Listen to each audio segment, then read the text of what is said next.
Morning সবাইকে, welcome back to my Matua Mitra channel. সবাই আশা করি খুবই ভালো আছেন। আর আজকে একটা নতুন ব্লগ নিয়ে আপনাদের সাথে এসেছি। এখন বাজে হচ্ছে ভোর 4টে। আর এখন আমি ঘুম থেকে উঠেছি, কারণ এক জায়গায় আমাদের বেরোনোর আছে। তো এখন কিছু ব্যাগপত্র মোটামুটি রেডি। তো লাগেজ থেকে বুঝতেই পারছেন যে এখন আমাদের কোথাও বেরোনোর আছে। তো খুব বেশি দেরি না করে তার চটপট রেডি হয়ে নেবো। খুব বেশি লেট করব না, কারণ তাড়াতাড়ি রেডি হতে হবে, হয়ে তারপর আবার আপনাদের সামনে আসছি।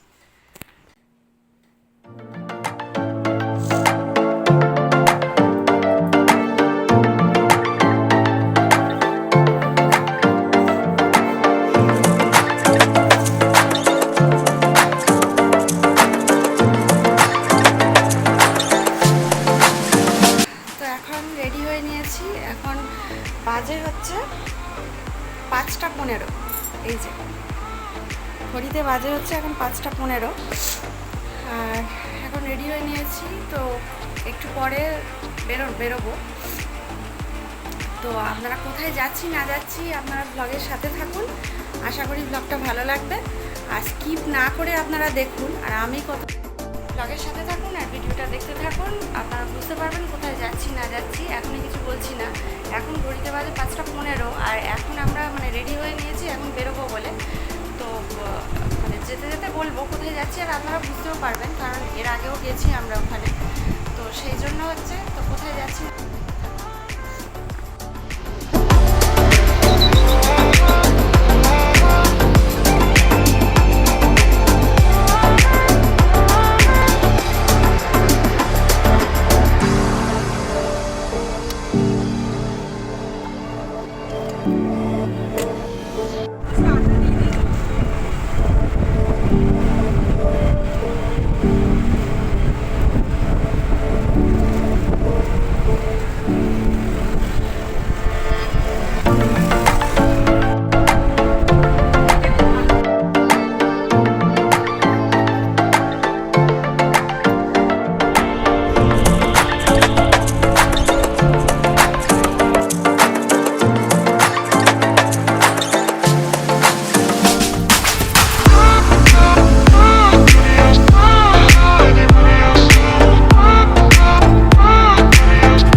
এখন আলটিমেট। তো এখন ফ্রেশ ট্রেশ হবো। তো এখানে বিছানার চাদর ফাদরগুলো পাততে হবে এখন। তো অনেকদিন থাকি না এই আর কি। তো এমনি ঘরটা পরিষ্কারই আছে সব। তো এখন ফ্রেশ ট্রেশ হবো, তারপর কিছু ভিডিও আবার দেখা হচ্ছে।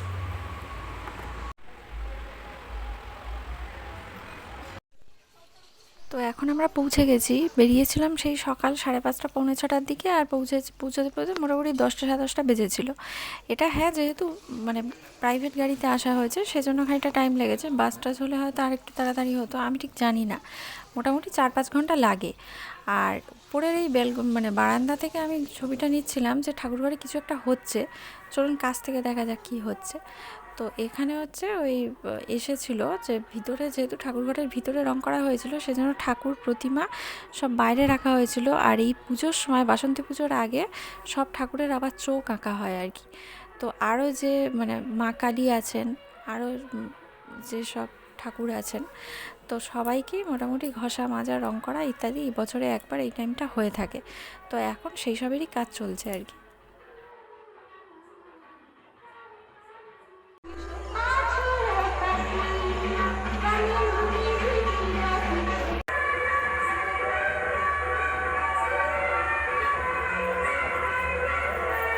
বাসন্তী পুজোর আগের দিন, মানে এটা ছিল অষ্টমীর দিন। তো একটু পরে ঘর তোলা হবে, কিন্তু তারও আগে সব আর্টিফিশিয়াল ফুল দিয়ে মন্দিরটা সাজানো হচ্ছে। এরা হচ্ছে আমার ননদ, মানে হচ্ছে ছোটো কাকুর মেয়ে, আর তারও মেয়ে আছে, এরকম সবাই মিলে আর কি ফুল টুল দিয়ে মন্দিরটা সাজানো হচ্ছিল। বেশ সবাই মিলে একসাথে কাজ করা হচ্ছিল, আর সবাই খুবই ভালো, সবার সাথে মিলেমিশে বেশ ভালো লাগছিল। আর সবাই একসাথে কাজ করছিলাম, গল্প করছিলাম, আর বাচ্চারাও হই হই করছিল, সবাই খুব এনজয় করছিল আর কি।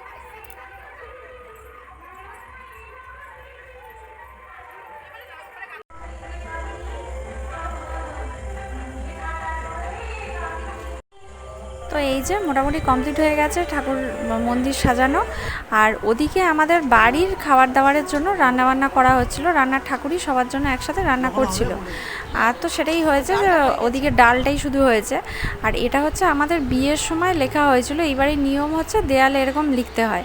তো এর আগেও অনেকবার এটা দেখিয়েছি, যারা দেখোনি এখনও তারা এটা দেখে নাও আর কি।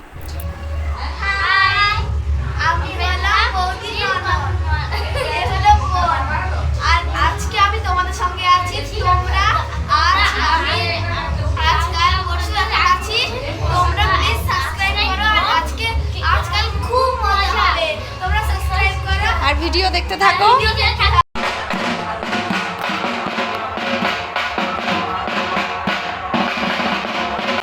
একজন আমার ননদ আর একজন হচ্ছে ননদের মেয়ে, ওরা আমার ভিডিও দেখে আর খুব ভালোবাসে। এখন ঘর তুলতে যাবো বলে রেডি হয়ে নিয়েছি, তো চলুন তাহলে ঘর তুলতে যাওয়া হোক।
যাও তোলো গিয়ে, আরে তোলো গিয়ে। হিমালয় পর্বত মনে হচ্ছে তো মজা।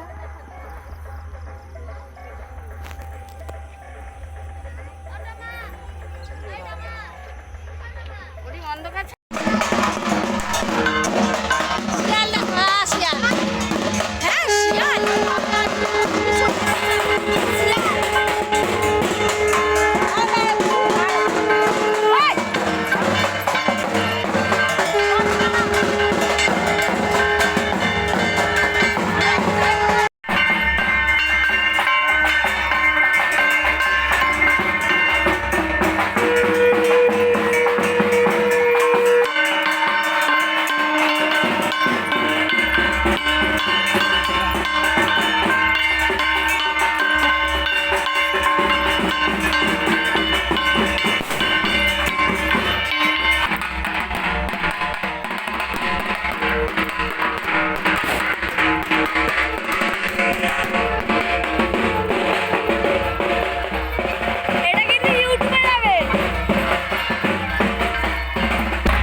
তো ঘরতলা কমপ্লিট, আর কালকে নবমীর পুজো হবে মন্দিরে। তো আজকের ভিডিওটা এইটুকুই, কালকে আবার নতুন ভিডিও দেখা হবে। সবাই ভালো থাকবেন, সুস্থ থাকবেন।